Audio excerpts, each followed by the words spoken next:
Ladies and gentlemen, gentlemen, this is a jazzy fizzle, production. Miss A, the princess is here. Sierra. I'm here today to talk about my poet. So sit back, relax, and listen to the facts. Can I get a beat? This is for all the ladies. They don't get any respect anymore. It's about time a girl takes charge. The story is about a girl named Emily DIckinson, so listen close. I'm going to tell you how she's been. Born and raised in Amherst, Massachusetts, like I give to. Shh. Because I cannot stop for death, he kindly stopped for me. The carriage held but just ourselves and immortality. What? I hear you snickering, but really your knees should be knocking on your knicker then. You should clench your high knees tight, because I'm about to take flight. Just because I got a lisp don't mean I can't speak. E. Dick and I are closer because of it. She struggled with agoraphobia and possibly epilepticus as well. Her mother was meaner than hell. E. Dick spent her days in an attic locked up like Rochester's wife. Tragic. But it didn't stop her and it won't stop me. December 10th of 1830, a little girl was born. She's so pretty. The most original 19th century poet. You're jealous and you know it. Her family was well known in Massachusetts, had a father as a lawyer and a treasurer. Her mother wasn't really there but needed her care.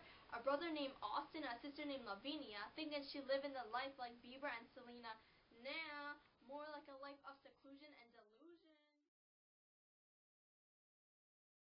Has big eyes, brown hair, and humble style. If you don't believe me, look it up in her file. Loves reading and writing, oh, don't forget gardening, oh, and nature too. That's not anything new.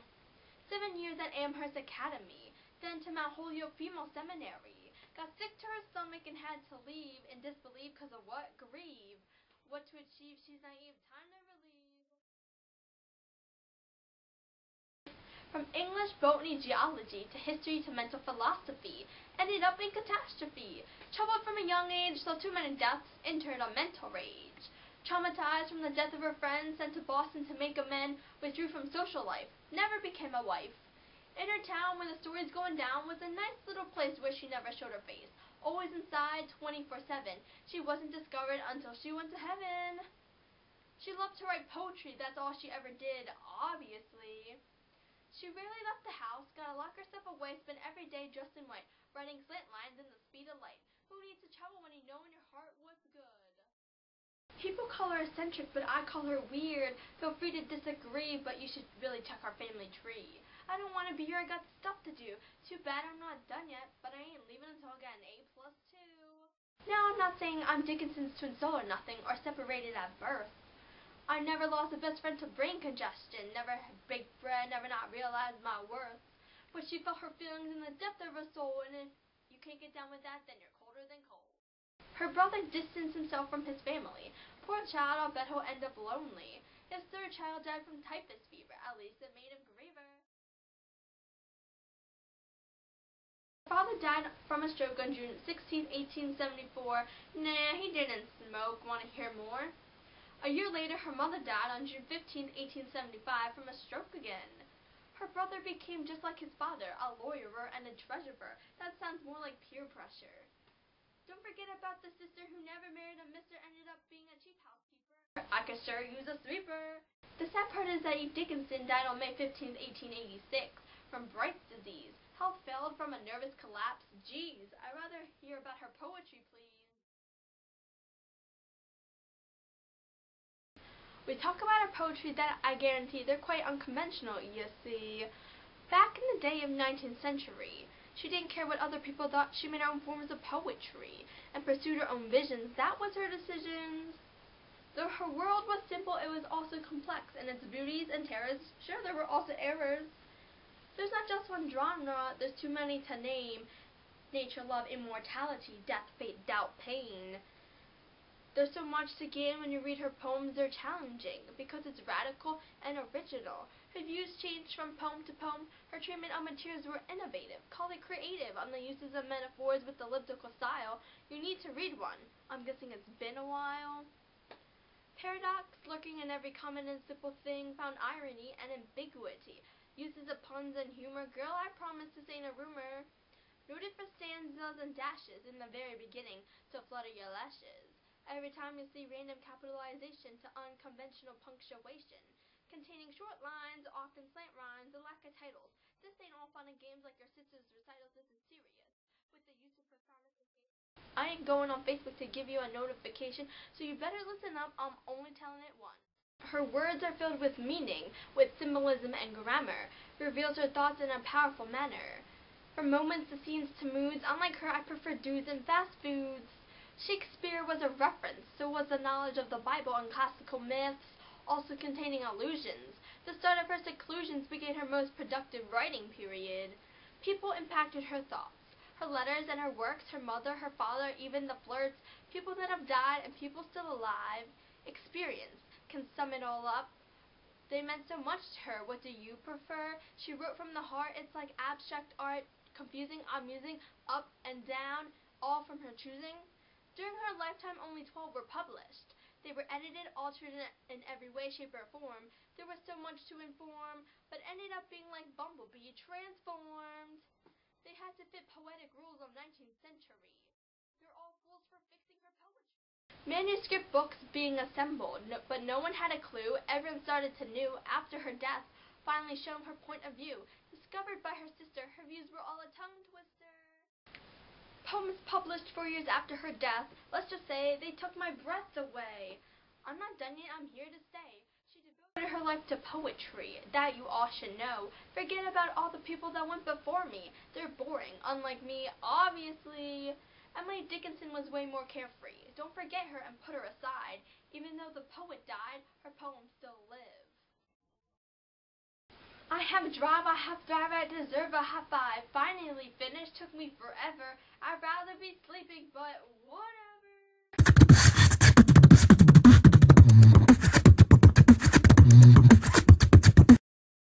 Hope is the thing with feathers that perches in the soul, and sings the tune without the words, and never stops at all. And sweetest in the gale is heard, and sore must be the storm that could abash the little bird that kept so many warm. I've heard it in the chillest land, and on the strangest sea, yet never in extremity it asked a crumb of me. Because I could not stop for death, he kindly stopped for me. The carriage held but just ourselves and immortality. We slowly drove, he knew no haste, and I had put away my labor and my leisure too for his civility. We passed the school where children played at wrestling in a ring. We passed the fields of gazing grain. We passed the setting sun. We paused before a house that seemed a swelling of the ground. The roof was scarcely visible, the cornice but a mound. Since then, 'tis centuries, and yet feels shorter than the day I first surmised the horses' heads were toward eternity. I'm nobody. Who are you? Are you nobody too? Then there's a pair of us. Don't tell. They banish us, you know. How dreary to be somebody. How public like a frog. To tell your name the livelong June to an admiring bog.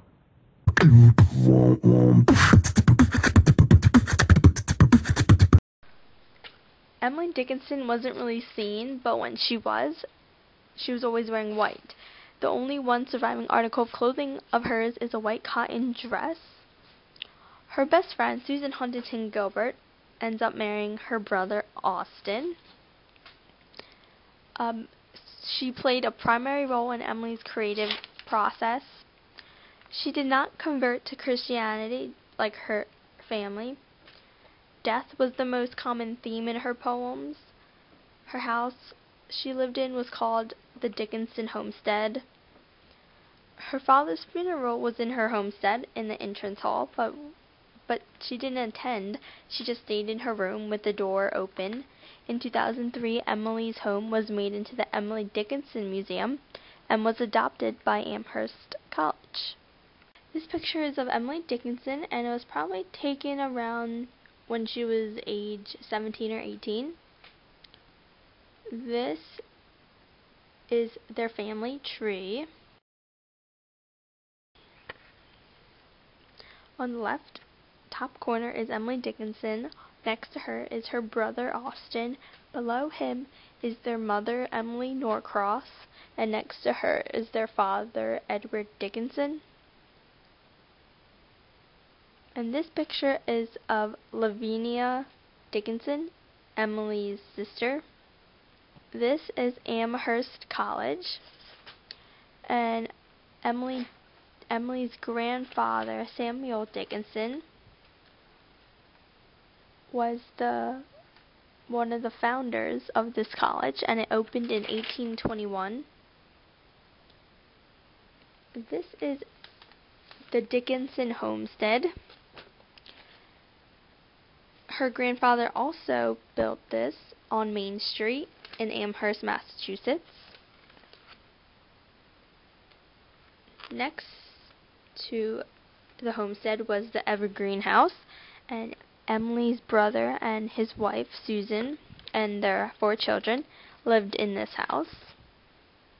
And it was also built by their grandfather.